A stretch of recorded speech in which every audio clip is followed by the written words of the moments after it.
हम कोई हम युद्ध नहीं होने देंगे। हम सब इंसान हैं, इंसान की औलाद हैं।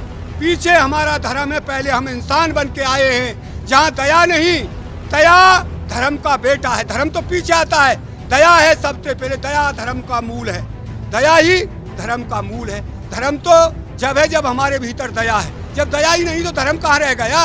तो इसलिए हम ऐसा नरसंहार नहीं चाहते। जो ये वर्तमान सरकार है ये धर्मवाद को बांटती है, जातियों में बांटती है, एक दूसरे के खिलाफ बांटने पे लगी हुई है।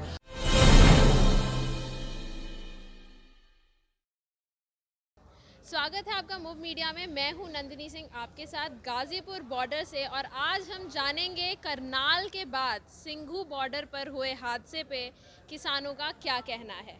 तो इनको वोट दे कौन देगा? इसे तो बिना कहीं देश की जनता समझ गई है सारी बातों को।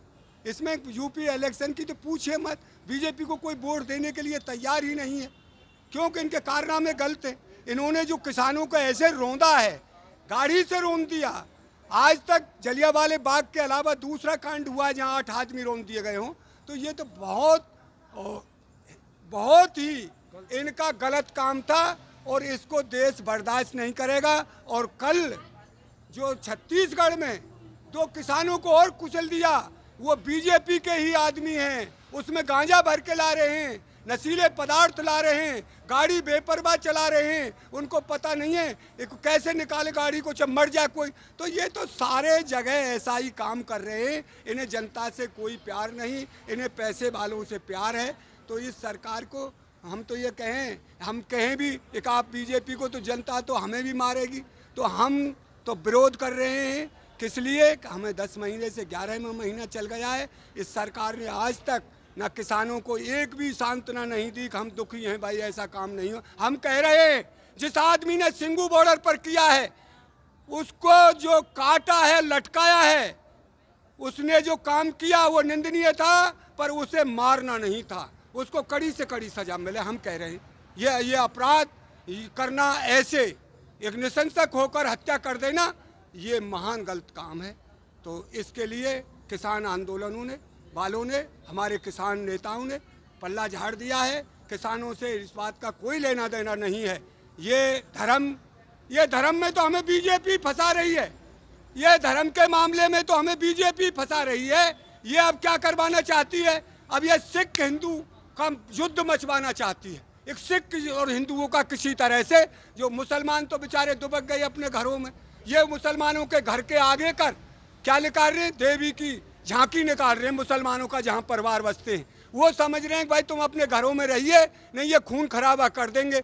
अब ये क्या करवाना चाहते हैं? अब ये सिख और हिंदुओं का संग्राम करवाना चाहते हैं। पर जो हमारे किसान नेता हैं बहुत समझदार हैं, और किसान जग गया है। वो देश को बर्बाद नहीं होने देगा, ना युद्ध होने देगा किसान हिंदू इनका, सिखों का, हिंदुओं का।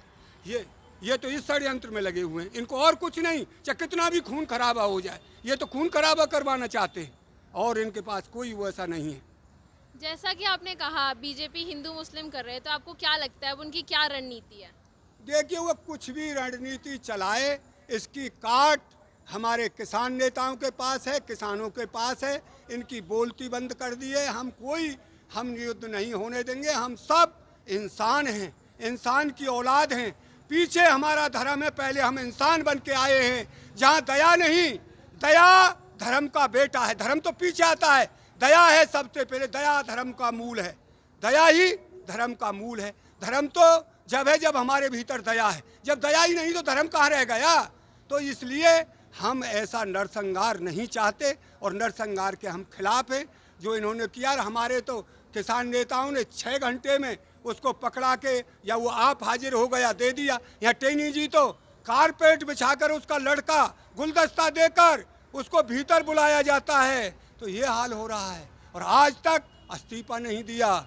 जब इस्तीफा मंत्री बैठा है, तो ये बेचारे पुलिस वालों की क्या औकात है? वहाँ एसपी डीआईजी भी उसके लिए सलूट मारेंगे, तो उस पर आरोप लगेगा कैसे? जब तक वो इस्तीफा नहीं देगा, 120 का मुलजिम है, जब तक वो जेल नहीं जाएगा, जब तक सही जांच कैसे होगी?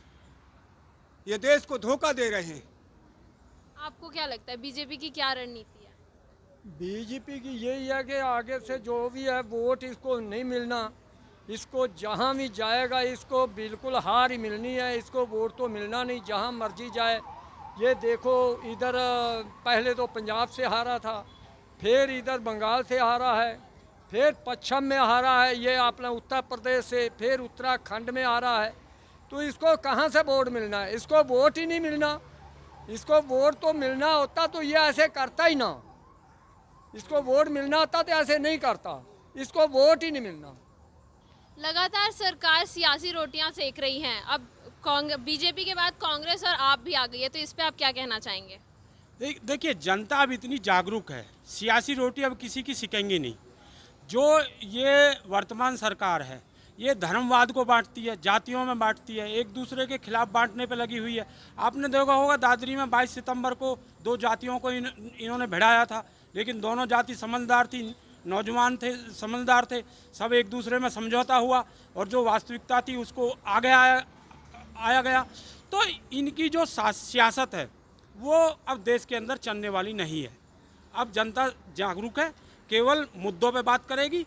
और किसान जो बैठा हुआ है 11 महीने से, वो इस कानूनों से किसान ही परेशान नहीं होगा, इस कानून से मजदूर भी परेशान होगा। अगर ये कानून देश के अंदर लागू हो गए तो आटा 50-60 रुपये किलो बिकेगा।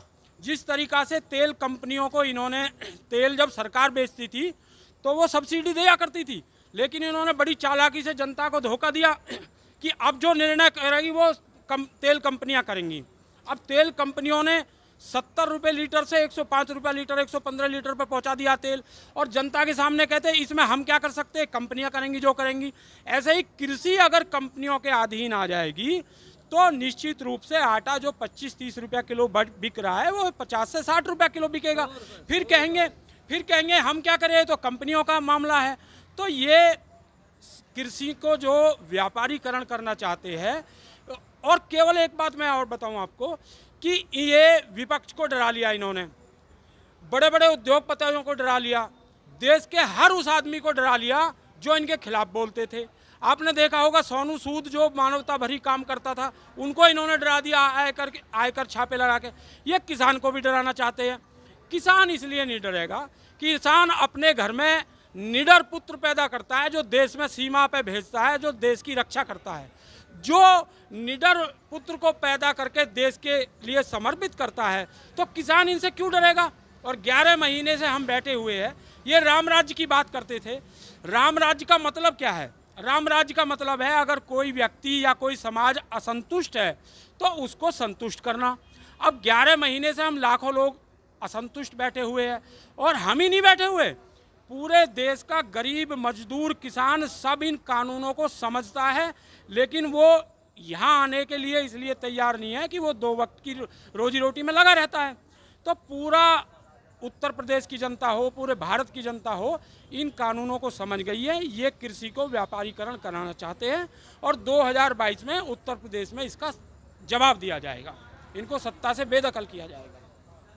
जैसा कि आपने सुना किसानों की राय आगामी विधानसभा चुनावों को लेकर। मैं नंदिनी सिंह, गाजीपुर से, कैमरा पर्सन अदिति सिंह के साथ। Subscribe now and press the bell icon. Never miss an update.